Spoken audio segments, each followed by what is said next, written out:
Hi friends, this is Ramesh.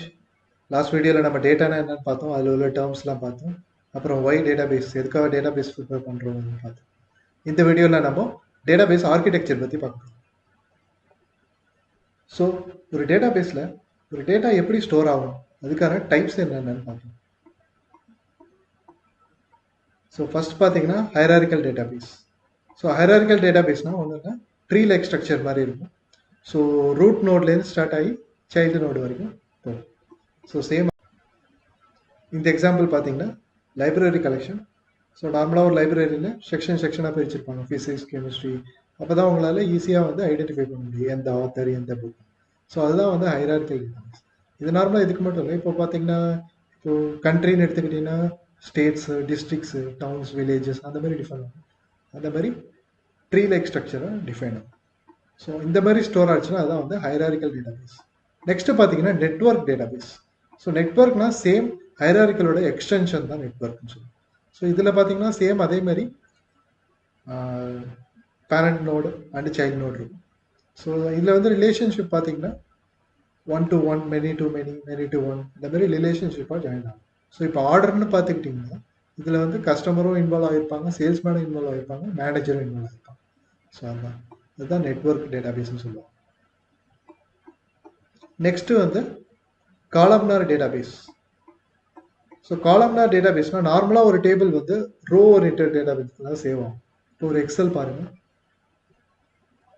So நார்மலாக இது பார்த்தீங்கன்னா ரோ பேஸ்டில் தான் வந்து டேட்டா ஸ்டோர் ஆகிருக்கும். இதுவே வந்து ஆப்போசிட்டாக எப்படி ரிவர்ஸ் பண்ண ட்ரான்ஸ்ஃபார்ம் பண்ணுறேன், காலம்ஸை ரோஸாக வந்து டிஃபைன் பண்ணுறேன். ஸோ அதுதான் வந்து காலம்னார் ஓரியன்டட் டேட்டாபேஸ். ஸோ இது வந்து பிவோட்டட் வெர்ஷன் சொல்லுவாங்க. ஸோ பிவோட்டட் வெர்ஷன்னா ஸோ ட்ரான்ஸ்ஃபார்மிங் த ரோஸ் இன்டு காலம். ஸோ அதான் வந்து காலம்னார் டேட்டாபேஸ். ஸோ இந்த மாரி தான் டேட்டாவை ஸ்டோர் பண்ணும். நெக்ஸ்ட் வந்து டாக்குமெண்ட் டேட்டாபேஸ். ஸோ டாக்குமெண்ட்னா ஃபைல் டேட்டாபேஸ். ஸோ இதில் வந்து XML ஃபார்மேட்டுன்னு சொல்லுவாங்க. ஸோ ஒரு டேட்டாவை பற்றின ஒரு டேட்டா இந்த மாதிரி ஸ்டோர் ஆகும். ஒரு ஃபைலாக வந்து டேட்டாபேஸில் ஸ்டோர் ஆகும் இந்த மாதிரி டாக்குமெண்ட்ஸாக. நெக்ஸ்ட் பார்த்தீங்கன்னா graph database. So graph database already உங்களுக்கு தெரியும், 9th 10th கிராஃப்ஸ் பண்ணியிருப்பீங்க, பாயிண்ட்ஸை வந்து கனெக்ட் பண்ணியிருப்பீங்க. சேம் அதே மாதிரி தான் இதுவும். ஸோ இது எக்ஸாம்பிள் பார்த்தீங்கன்னா இது பாருங்கள், டாம் ஹேங்க்ஸ், இது ஒரு ஹாலிவுட் ஆக்டர். ஸோ அவர் நடித்த படம் எல்லாமே வந்து ஒவ்வொரு பாயிண்ட்லேயும் ஸ்டோர் ஆகும். ஸோ இந்த மாதிரி தான் டேட்டா வந்து டேட்டாபேஸில் ஸ்டோர் ஆகும். இது வந்து கிராஃப் டேட்டாபேஸ். நெக்ஸ்ட் பார்த்தீங்கன்னா நான் relational database, relational database. So இது ரெண்டு தான் இம்பார்ட்டன்ட். மோஸ்ட்லி கம்பெனிஸ் எல்லாமே இந்த ரெண்டு பேஸ் பண்ணி தான் வந்து டிஃபைன் பண்ணுவாங்க. ஸோ ரிலேஷனல் டேட்டாபேஸ்னா சேம் அதே தான், டேப்லர் ஃபார்ம், ரோஸ் அண்ட் காலம்ஸாக வந்து தான் ஸ்டோர் பண்ணும். பட் நான் ரிலேஷனல் டேட்டாபேஸ் அப்படி இல்லை. கிராஃப் இருக்கலாம், டாக்குமெண்ட்ஸ் ஃபைலாக பண்ணும், இல்லை இந்த மாதிரி கிராஃபாக ஸ்டோர் பண்ணும். இது வந்து கீ வேல்யூ சொல்லுவாங்க. ஸோ நார்மலாக ஒரு கீ கொடுத்து அதுக்குள்ளே ஒரு வேல்யூ வந்து ஸ்டோர் பண்ணுறோம். So key value based. Next column based. So இது எல்லாமே வந்து நான் ரிலேஷனல் டேட்டாபேசஸ், இது வந்து ரிலேஷனல் டேட்டாபேசஸ். ஸோ இந்த 7 டைப்ஸ் மூலமாக தான் நம்ம வந்து டேட்டாவை டேட்டாபேஸில் ஸ்டோர் பண்ணுவோம். ஸோ இந்த டேட்டாபேஸ் பார்த்தீங்கன்னா பிஸ்னஸ் ப்ராசஸ்க்காக டிசைன் பண்ணியிருப்பாங்க. ஸோ ஓஎல்டிபினா ஆன்லைன் டிரான்சாக்ஷன் ப்ராசஸ். இப்போ ஒரு பேங்க்ல ஒரு டிரான்சாக்ஷன் நடக்குது அப்படின்னா அந்த டிரான்சாக்ஷன் ஒன்று பாஸ் ஆயிருக்கும், இல்லை ஃபெயில் ஆயிருக்கும். இப்போ நார்மலாக நீங்கள் ஜிபேலே ஒரு டிரான்சாக்ஷன் பண்ணுறீங்க, ஒன்று டிரான்சாக்ஷன் ஃபெயில்ட் ஆயிருக்கும், இல்லைனா சக்ஸஸ் ஆயிருக்கும். ஸோ அப்படி அது ரெண்டுத்துல ஏதாவது ஒன்று ஆயிருந்தா கூட டேட்டா வந்து இங்கே வந்து ஸ்டோர் ஆகிடும். இது வந்து ரியல் டைம் ஸ்டோரேஜ்னு சொல்லுவாங்க இங்கே டேட்டாபேஸில். ஸோ அதுக்காகவே இந்த வந்து டிசைன் பண்ணியிருப்பாங்க இந்த டேட்டாபேஸ். ஸோ இதில் வந்து நீங்கள் இந்த மாதிரி ரியல் டைமாக சேவ் பண்ணுறப்ப என்ன ஆகும்னா டேட்டா அந்தளவுக்கு க்ளீனாக இருக்காது. ஸோ அதுக்கு என்ன பண்ணுவாங்கன்னா ETL ப்ராசஸ், ஸ்டேஜிங் ஏரியான்னு இருக்கும். ஸோ அங்கேருந்து அந்த டேட்டாபேஸில் ஸ்டோர் ஆன டேட்டாவை எக்ஸ்ட்ராக்ட் பண்ணி நெக்ஸ்ட்டு ட்ரான்ஸ்ஃபார்ம் பண்ணுவாங்க. ஸோ இந்த ட்ரான்ஸ்ஃபார்மில் டேட்டா டைப்ஸ் என்ன எல்லாம் இருக்கா, கரெக்டாக இருக்கா, மிஸ்ஸிங் வேல்யூஸ் இருக்கா, இல்லை நல் வேல்யூஸை ரீப்ளேஸ் பண்ணணுமா, எல்லாத்தையுமே இங்கே தான் வந்து ட்ரான்ஸ்ஃபார்ம் பண்ணுவாங்க. ட்ரான்ஸ்ஃபார்ம் பண்ணிவிட்டு நெக்ஸ்ட்டு இதை டேட்டா வேர்ஹவுஸில் லோட் பண்ணிடுவாங்க. ஸோ டேட்டா வேர்ஹவுஸும் சேம் டேட்டாபேஸ் தான். இது வந்து அனலிட்டிக் பர்பஸ்க்காக டிசைன் பண்ணியிருப்பாங்க இந்த டேட்டாபேஸ். ஸோ இது பார்த்தீங்கன்னா OLAP, ஆன்லைன் அனலிட்டிக்கல் ப்ராசஸிங்னு சொல்லுவோம். ஸோ இது மெயினாக அனலிட்டிக் ப்ராசஸ்க்காகவே இந்த டேட்டாபேஸை டிசைன் பண்ணியிருப்பாங்க. ஸோ இங்கேருந்து இந்த டேட்டா இந்த டேட்டாபேஸில் உள்ள டேட்டா வந்து அந்தளவுக்கு க்ளீனாக இருக்காது. அதை நீங்கள் ட்ரான்ஸ்ஃபார்ம் பண்ணி இதில் லோட் பண்ணதுக்கு அப்புறம் தான் டேட்டா வந்து க்ளீனாக இருக்கும். நெக்ஸ்ட் இதில் பார்த்தீங்கன்னா மெட்டாடேட்டா. மெட்டாடேட்டானா ஒரு டேட்டாவோட டேட்டா. ஸோ இப்போ பாருங்கள் ஒரு எக்ஸாம்பிள். ஸோ இது பார்த்தீங்கன்னா எஸ்கியூஎல் சர்வர்.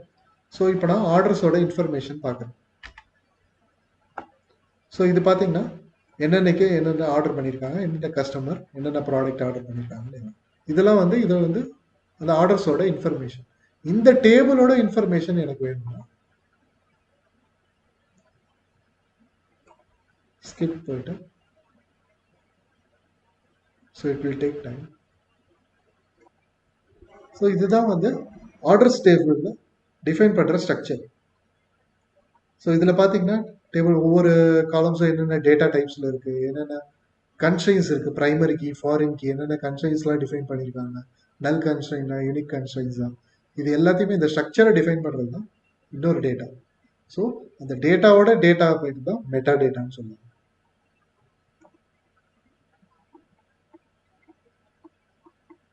நெக்ஸ்ட் பார்த்தீங்கன்னா டேட்டா மார்ட். ஸோ டேட்டா மார்ட்டுங்கிறது subset of data warehouse.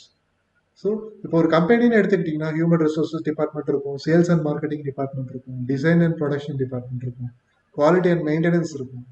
So ஒவ்வொன்றுத்துக்கும் நம்ம ஓவராலாக மெயின்டைன் பண்ணால் இது வந்து ஆக்சுவலாக மெயினாக டேட்டா மார்ட் வந்து அனலிட்டிக் பர்பஸ்க்காக யூஸ் பண்ணுறது. ஸோ இது எல்லாமே ஒரே டேபிள் இருந்ததுன்னா உங்களுக்கு அனலைசிஸ் பண்ணுறது கஷ்டமாக இருக்கும். ஸோ அதனால் டேட்டா மார்ட்டுங்கிறது ஒவ்வொன்றா செக்ரிகேட் பண்ணிடணும். ஸோ ஹெச்ஆருக்கு தனியாக, சேல்ஸுக்கு தனியாக, டிசைனுக்கு தனியாக, இந்த மாதிரி செக்ரிகேட் பண்ணியிருக்கப்போ உங்களுக்கு ஈஸியாக ரிப்போர்ட்ஸ் இல்லை இன்சைட்ஸ் அந்த டேட்டாலேருந்து உங்களால் எடுத்துக்க முடியும். ஸோ இதுதான் வந்து ஓவரால் டேட்டா ஆர்கிடெக்சர். நெக்ஸ்ட் இதில் பார்த்தீங்கன்னா டேட்டா லேக்.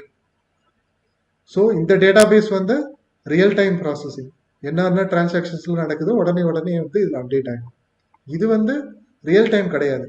இதுலேருந்து இருக்க டேட்டாவை எடுத்து ஸ்டேஜிங் பண்ணி அதுமாதிரி ட்ரான்ஸ்ஃபார்ம் பண்ணி இந்த டேட்டா வேர்ஹவுஸில் லோட் பண்ணும்.